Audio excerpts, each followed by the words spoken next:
اعوذ باللہ من الشیطان الرجیم، بسم اللہ الرحمن الرحیم۔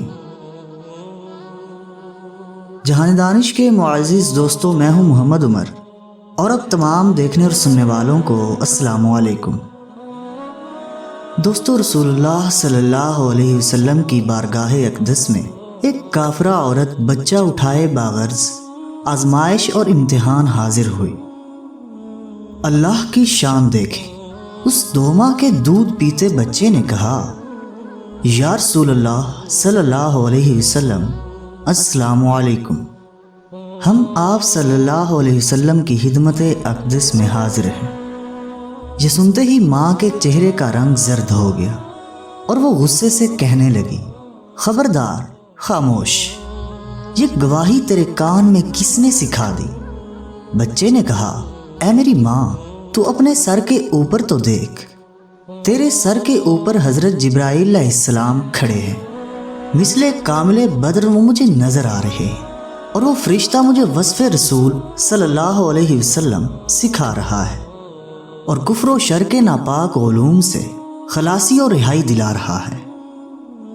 اس ماجرا کو دیکھ کر رسول اللہ صلی اللہ علیہ وسلم نے فرمایا، اے دودھ پیتے بچے، یہ بتا کہ تیرا نام کیا ہے؟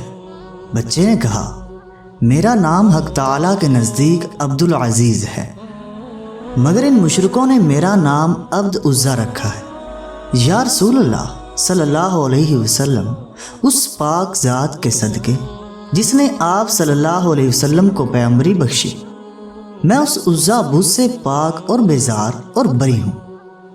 حضور پاک صلی اللہ علیہ وسلم کی نگاہ کے صدقے جنت سے اسی وقت ایک ایسی خوشبو آئی جس نے بچے اور اس کی ماں کے دماغ کو معطر کر دیا۔ آنکھ اسے را خود خدا حافظ بود، مرغ ماہی مرو راہ رس شد۔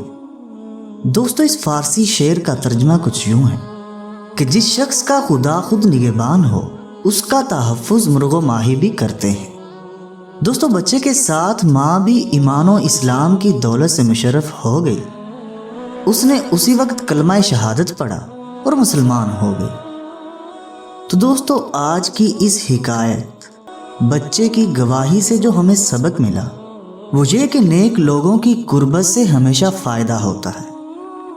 تو دوستو، ویڈیو پسند آنے کی صورت میں اسے لائک کرتے ہوئے فیس بک اور واٹس ایپ پر اپنے دیگر دوستوں کے ساتھ بھی شیئر کیجیے، اور ہماری اگلی ویڈیو یعنی حکایت نمبر 3 آنے تک اپنا اور اپنے پیاروں کا ڈھیر سارا خیال رکھیے گا۔ اللہ حافظ۔